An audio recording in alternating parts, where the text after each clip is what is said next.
तो शाम में दोस्तों एक अच्छी खबर हमें देखने को मिली, जहां पर यूएसए से जॉब्स डेटा जो सामने आया, जिसके बारे में शाम की वीडियो में बताया था मैंने कि वो आना है, एक्सपेक्ट कर रहे हैं हम लोग के पॉजिटिव नंबर आएगा।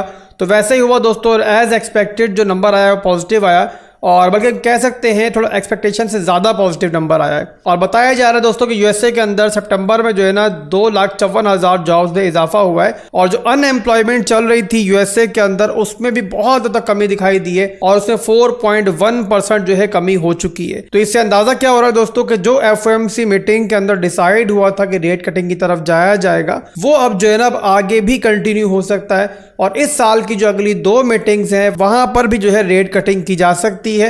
अब यहां पर दोस्तों इन सारी चीजों को देखकर आपको क्या आइडिया हो रहा है? तो आइडिया मेरे भाइयों यही हो रहा है कि जो भी इस टाइम मार्केट के अंदर अभी रिसेंटली डंप आया था ना, और जो नेगेटिविटी आई थी, उसका वाहिद रीजन जो था ना वो था ईरान इजराइल की वॉर। बहरहाल दोस्तों यहाँ पर दुआ ही की जा सकती है कि ईरान के ऊपर जो है इजराइल अब जवाबी हमला ना करे। काफी कंट्रीज जो है ट्राई कर रही हैं कि ऐसा ना हो, पर यहाँ पर दोस्तों एक बात मैंने पहले भी कही थी, दोबारा भी कहूंगा कि अगर ऐसा हो भी जाता है ना, और जहां मार्केट किसी डंप की तरफ जाती है, तब भी एक बात याद रखें कि वो डंप जो है ना, यहाँ पर हमारी एक्सपेक्टेशन यही है कि वो जो है ना वो आखिरी ही डंप होगा, और वो इसी वजह से आएगा कि जंग की सिचुएशन है। अदरवाइज दोस्तों मामला जो है ना अच्छाई की तरफ ही जाना चाहिए अभी के लिए। बहरहाल क्योंकि इजराइल ने अभी ईरान पर जवाबी हमला नहीं किया है, और उसी बीच में ये यूएसए से हमारे पास एक पॉजिटिव डेटा आया है, तो फिलहाल के लिए मार्केट जो है शॉर्ट टर्म के अंदर पॉजिटिव बिहेव कर रही है। और यहाँ पर दोस्तों बिटकॉइन जो है वो यहाँ पे 62,300 की रेंज में पहुंच चुका है। 4 घंटे के अंदर दोस्तों हम देख रहे हैं कि बिटकॉइन ने 60,000 59,000 का जो एरिया था, जिसके बारे में कल की और आज की वीडियो में बताया था मैंने कि यहाँ पर हमारे पास एक बुलिश ऑर्डर ब्लॉक का एरिया था, ये हिस्ट्री के लिए भी सपोर्ट जोन रहा है, साथ ही साथ दोस्तों मूविंग एवरेज की सपोर्ट भी मौजूद थी। और अगर ये वॉर की सिचुएशन ना होती ना, तो ये ऐसा जोन था और ऐसा वक्त चल रहा है मार्केट के अंदर, यहाँ पर जो है ना एक ब्लाइंडली भी लॉन्ग की ट्रेड ली जा सकती थी। एनीवेज दोस्तों यहाँ से बाउंस बैक लेने के बाद बिटकॉइन 4 घंटे के अंदर अब हमें दिख रहा है कि स्ट्रक्चर जो है वो ब्रेक कर चुका है। ये देख लो यहाँ पर आप लोग, ये लो बना, फिर एक हाई बना, फिर एक लोअर लो बना, और अब दोबारा वापसी हुई है।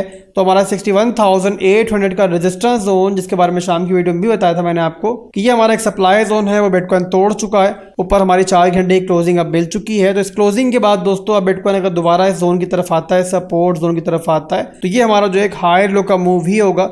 और यहाँ दोस्तों मैं ये एक्सपेक्ट कर रहा हूँ कि बिटकॉइन जो है यहाँ पर जो है अब इस जोन को जो है ना टारगेट कर सकता है 63,000 से लेके 64,000 तक। इसके अलावा दोस्तों बिटकॉइन के साथ ही कुछ ऑल्ट कॉइन्स ने भी अपना स्ट्रक्चर जो है दोबारा ऊपर की तरफ तोड़ा है। जिसमें पहला ऑल्ट कॉइन जो है दोस्तों वो है एवेक्स एवलॉन्चे, और यहाँ पर दोस्तों 26.19 पे चल रहा है। यहाँ मैं 4 घंटे के टाइम फ्रेम का चार्ट पहले ओपन करता हूँ। रिसेंट टाइम के दोस्तों आपके सामने है कि लोअर लोज लोअर हाई बना रहा था, और अब यहाँ पर दोबारा जब वापसी की है इसने, तो अपना स्ट्रॉन्ग हाई का रेजिस्टेंस जोन जो था वो यहाँ ब्रेक कर दिया इसने, और ब्रेक करने के बाद दोस्तों अब यहाँ पर ये हायर हाई बना चुका है। और यहाँ पर दोस्तों एक सपोर्ट जोन अब बन रहा है 25.56 से लेकर लगभग यहाँ पे 24.92 तक। ये आपका जो है बाइंग जोन हो सकता है अगर यहाँ पे रिटेस्ट आपको मिलता है। तो यहाँ पे दोस्तों फर्स्ट टारगेट रहेगा इसका एंट्री के बाद वो रहेगा 26.79, सेकंड टारगेट रहेगा इसका 27.52, और लास्ट टारगेट रहेगा इसका 28.95 का एरिया।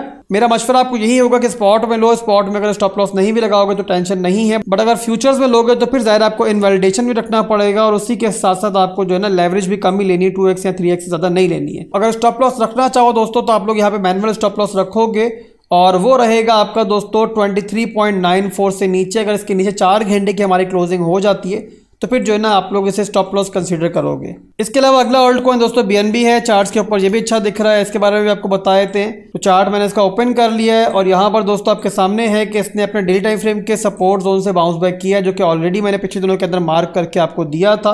अगर वो वीडियो देखकर आपने लिमिट ऑर्डर लगाया होगा तो फिर तो ऑलरेडी आप लोग प्रॉफिट में होगे। बट बहरहाल दोस्तों यहाँ पर अभी की सिचुएशन ये चल रही है कि 4 घंटे के अंदर जो है ना ये भी लोअर लोज लोअर हाइज बना रहा था आपके सामने, और इसने ही वापसी की है 4 घंटे के अंदर, और यहाँ पर जो अपना स्ट्रक्चर है वो ब्रेक कर दिया है। एंट्री जो बनेगी दोस्तों 550 से लेकर आपकी बनेगी 542 के दरमियान तक। तो आप चाहो तो 2 पार्ट्स के अंदर जो है इसमें एंट्री देख सकते हो।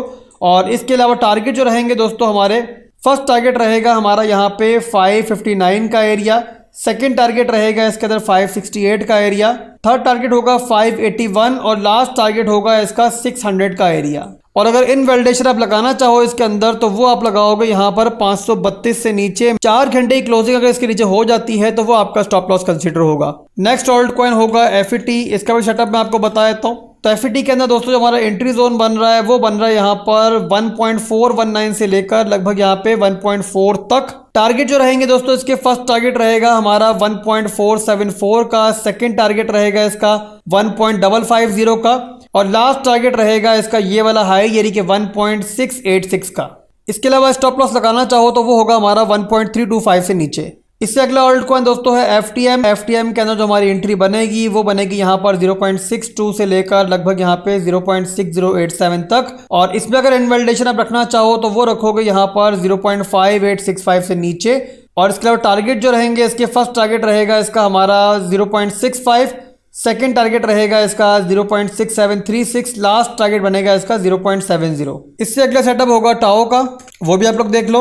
अब टाओ जो है ना दोस्तों सेटअप के लिहाज से ऑलरेडी काफी पंप कर चुका है, तो अगर तो टारगेट को हिट किए बगैर इस तरीके से वापस नीचे आते तो फिर आपकी एंट्री बन सकती है। अदरवाइज अगर टारगेट को हिट कर दे तो फिर यहाँ पर जो है ना आपने इसको इग्नोर करना है। और यहाँ पर जो बाइंग जोन रहेगा इसका वो रहेगा 529 से लेकर 501 तक। और फर्स्ट टारगेट जो है इसका वो है 586.7 और सेकंड टारगेट है इसका 647 का एरिया। इसके अलावा टाओ के लिए मैं एक चीज़ कहना चाहूँगा कि टाओ को जो है ना थोड़ा रिस्की ऑप्शन में कंसीडर करता हूँ, रिस्की ऑल्ट कॉइन कंसीडर करता हूँ। और वैसे भी दोस्तों बहुत ज़्यादा पंप कर चुका है ये, तो इसको चाहे स्पॉट में लो चाहे फ्यूचर्स में, इसको आपने जो है ना स्टॉप लॉस के बगैर नहीं लेना है, इनवैलिडेशन के बगैर नहीं लेना है। और स्टॉप लॉस जो होगा दोस्तों वो होगा इसका 443.6 का एरिया। इसके अलावा किसी भी सेटअप को लो ट्राई करो कि एक पार्ट में एंट्री मत लो, 2 पार्ट्स के अंदर एंट्री लेने की ट्राई करो। इस तरीके से क्या होगा कि आपका रिस्क और रिवॉर्ड जो है ना वो ज़्यादा अच्छा हो जाएगा, एवरेज एंट्री जो है ना आपकी ज़्यादा बेटर हो जाएगी।